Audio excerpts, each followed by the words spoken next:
All right, welcome back. Welcome back. Still grumpy, though. Still grumpy. I'm John Robert Quinn, and I'm sitting with Bradley N. Meyer.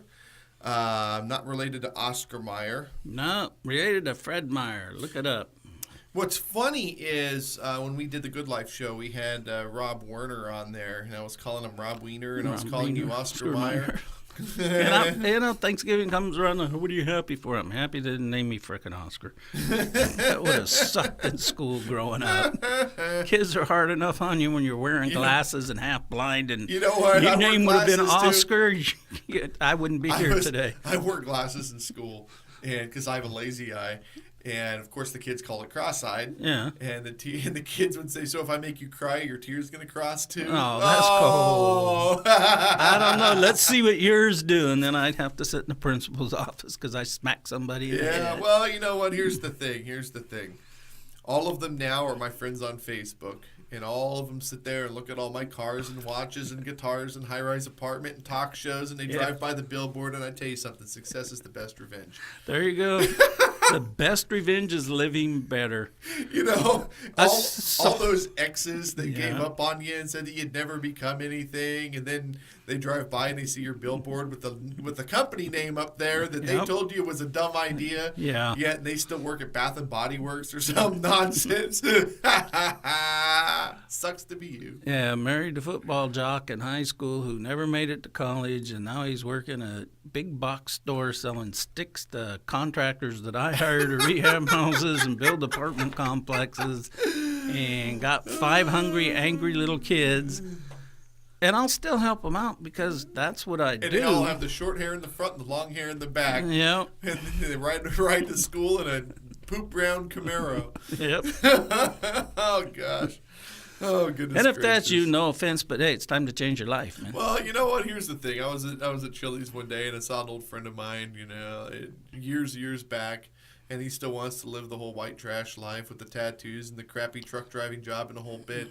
And he goes, "That's your Porsche outside?" And I said, "Yeah." And he goes, "Yeah, well, I got a Camaro." And I'm thinking to myself, like, and? Is it like and? from Barrett Jackson's, one of the rotisserie spun? Exactly. Yeah, is it a $500,000 Camaro or is it a 20 grand off the shelf? Because honestly, I don't care. And yeah, your car might be a little bit faster and your car might have a little more time between services. But I can tell you, if your car pulled up on a street corner and my car pulled up on a street corner, the girl's getting in my car. That's why I got the Bentley. I can fit more ladies in the ride. All right, anyway, so let's get into this. Let me get serious for a minute. No, we're never serious. We're idiots. All right, so Smartest idiot you'll ever listen to for free. Well, yeah, I guess maybe, yeah. Something like that. Hey, nobody else is giving you any of Donald this Trump is education for it's free. It's unbelievable. It's amazing. Jay Leno's like, yeah, well, you know. All right. I have a rocket bike. Jay Leno's funny though. I've worked with Jay a couple of times, and it'd be like, "So hey Jay, how you been?" "Well, you know, everything's, All right, so had a good run. The money was good, and I'm done now.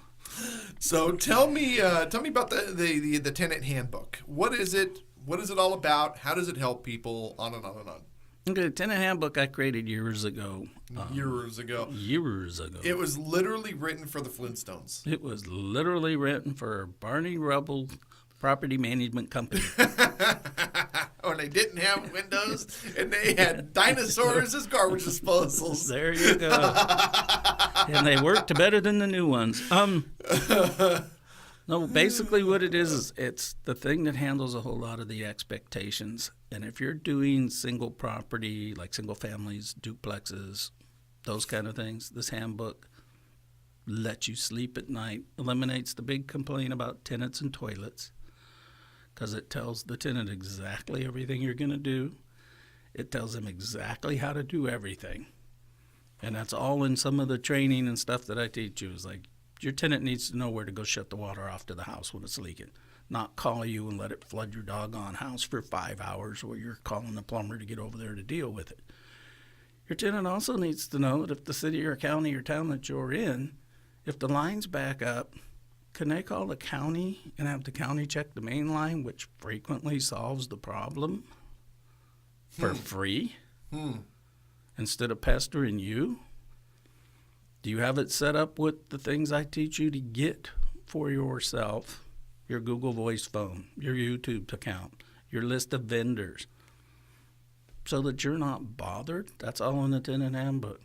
What the rent is, who the utility companies are, so they can make sure they get them in their name, get them paid, what's expected.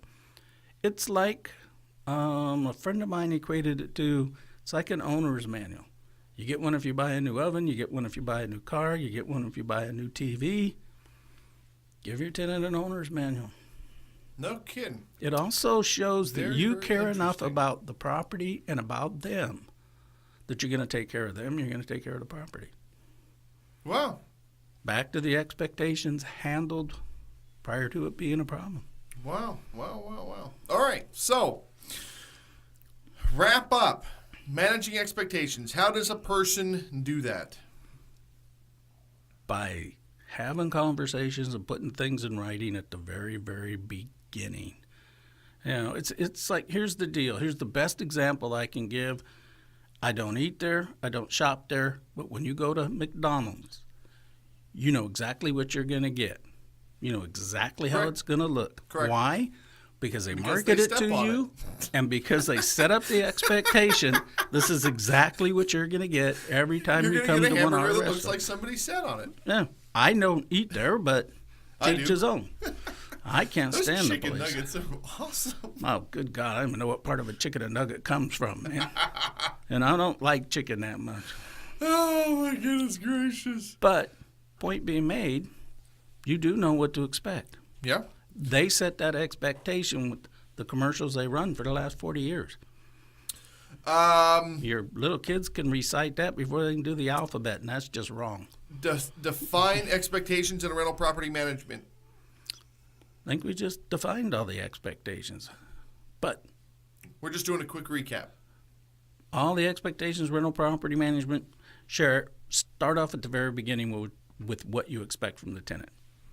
What you expect them to do on the application, what rent you expect them to pay, The bottom the line is income this. levels that you expect them to have. Yeah, exactly. The bottom line is this. If you want it done right, you need to let them know. You need Yeah. to communicate with them what needs to be done, how it needs to be done, when it needs to be done, where it needs to be done. And you need to let them know what they can expect from you. It's a two-way Correct. street. You're absolutely right. Yeah, you're landlord and you're going, hey, I expect this and this and this and this and this. And the tenant's looking at you and going, yeah, that's all right for you, but here's what I expect. Yeah. You're right. I expect a clean house. I expect everything to work. You I expect there expect to not- smoke alarms and carbon monoxide detectors to be functional. No roaches. Yeah, I don't want pests. I expect you to tell me if somebody died in the place instead of the neighbors. I expect you to pay the doggone mortgage so I'm not getting evicted when you get I moved foreclosed into the on. high rise downtown Sacramento across from the Capitol building. Is anybody? I think it's, what is it, one of these? It's one of these pictures, yeah. Yeah. Out one of the windows. And I said, has anybody jumped? And he goes, not since I've been here. That's a legal and fair answer. Yeah, Not it since is. I've been here. Yeah. So, Yeah. oh, Yeah, well. our family's been in Vegas for a while. And it used to be the hotel windows would open. Oh, And then they're kind of like, oh, yeah, that's not a good idea. Some of these people take losing a couple grand real hard. Yes, they do. And then they land real hard. Yeah, and then Well, it's especially if you like. kind of a mess. It just ruins it ends up the costing marketing for the It buffet. ends up costing more to clean it up than it was that they owe the loan shark. That's it. All right, we're gonna go. We're gonna go to a break. We're gonna come back and close.